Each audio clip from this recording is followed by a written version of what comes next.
राम राम भाइयों। मैं बादल तंवर, दिल्ली प्रदेश अध्यक्ष करनी सेना। भाइयों, आज का जो मुद्दा है बाबा रामदेव।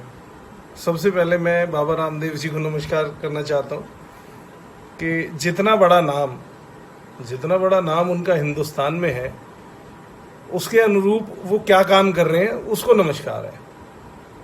आज जब युद्ध स्तर पे पूरा विश्व एक महामारी कोरोना से लड़ रहा है, जूझ रहा है, और अनेकों साइंटिस्ट, अनेकों डॉक्टर सब लगे हुए हैं इसकी दवाई ढूंढने में, उनके बाद बाबा रामदेव जी की स्टेटमेंट आती है रातों रात कि उन्होंने कोरोना की दवाई ढूंढ ली। अच्छी बात है, ढूंढनी चाहिए थी, कोशिश करनी चाहिए थी, लेकिन दवाई को बनाने की जो प्रक्रिया होती है सरकार की या अंतर्राष्ट्रीय स्तर पर, वो प्रक्रिया पूरी करनी चाहिए थी बाबा जी को। कोई क्लिनिकल टेस्ट नहीं उस दवाई का, जो अभी तक के हवाले दिए गए कि जयपुर के किसी एक हॉस्पिटल में वो दवाई टेस्ट की गई, मेरठ के कुछ हॉस्पिटल में दवाई टेस्ट की गई, अभी तक का उसका कोई प्रमाण नहीं है। कोई प्रमाण नहीं, आपने ऑफिशियल लॉन्चिंग कर दी दवाई की, मीडिया में आ गया, उसके बाद आयुष मंत्रालय ने आपसे जवाब मांगे कि जो आपने टेस्ट किए हैं या जहां भी आपने टेस्ट किए हैं उनकी रिपोर्ट दो, तो अभी तक उन टेस्ट की कोई रिपोर्ट नहीं है। तो ऐसा क्यों बाबा जी? क्या आपको नाम की दिक्कत है कि आपका नाम नहीं है, या आपको कहीं पैसे की दिक्कत है?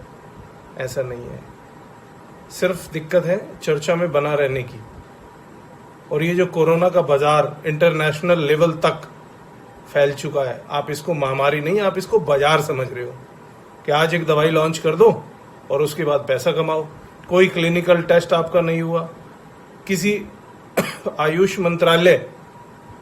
मंत्रालय को जानकारी नहीं है आपकी दवाई की, आपने रातों रात बना के दवाई लॉन्च कर दी, किट बना दी, मीडिया में उसके सैंपल्स दिखा दिए आपने।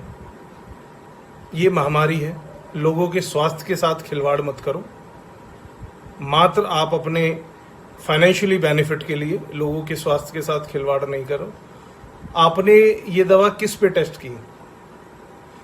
उन मरीजों की उम्र क्या थी, उन मरीजों को इन्फेक्शन क्या था, इसकी डिटेल जानी आपने? नहीं जानी। 40 साल तक की उम्र में, 40 साल तक की उम्र के लोगों को ये इन्फेक्शन वैसे ही ठीक हो जाता है बिना दवाई के, उसमें किसी दवाई की ज़रूरत नहीं है।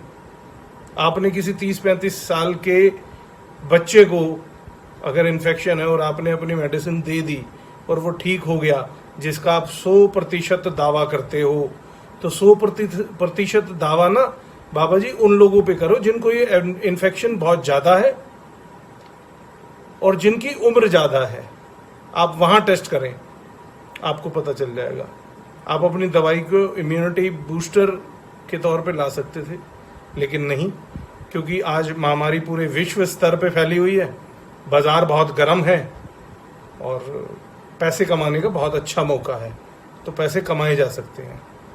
आपकी सोच उस तरफ गई, आपकी सोच इस तरफ नहीं गई कि आज महामारी का समय है, दुनिया इस आपदा से परेशान है, कहीं ना कहीं लोग मर रहे हैं। अलग अलग साइंटिस्ट, डॉक्टर्स के अपने अपने आंकड़े हैं कि विश्व में इतने आदमी इन्फेक्टेड होंगे और इतनों की मृत्यु होगी।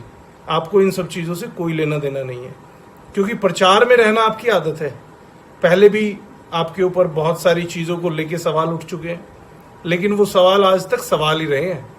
वो सवाल ना तो उनकी कभी जांच पूरी हुई, ना उन सवाल के जवाब मिले। वो सवाल मैं भी जानता हूँ, आप भी जानते हैं, और जनता भी अच्छी तरह से जानती है। तो मेरी आपसे गुजारिश है कि ये आपदा का समय है, लोगों के स्वास्थ्य का समय है। अपने पैसे को भूलकर और अपने बाजार को भूलकर आप कोई भी ऐसा काम ना करें जिससे आम आदमी के स्वास्थ्य पे कोई हानि पहुंचे। भाइयों, अंत में मेरी सभी से गुजारिश है, जब तक सरकार और आयुष मंत्रालय या सरकारी सभी विभाग इस दवाई की पुष्टि ना कर लें, तब तक ये दवाई ना खरीदें। और सरकार से अनुरोध है, केंद्र सरकार से अनुरोध है कि इस दवाई पर पूर्णतः बैन करें और इसका प्रचार भी बंद करें। नमस्कार भाइयों।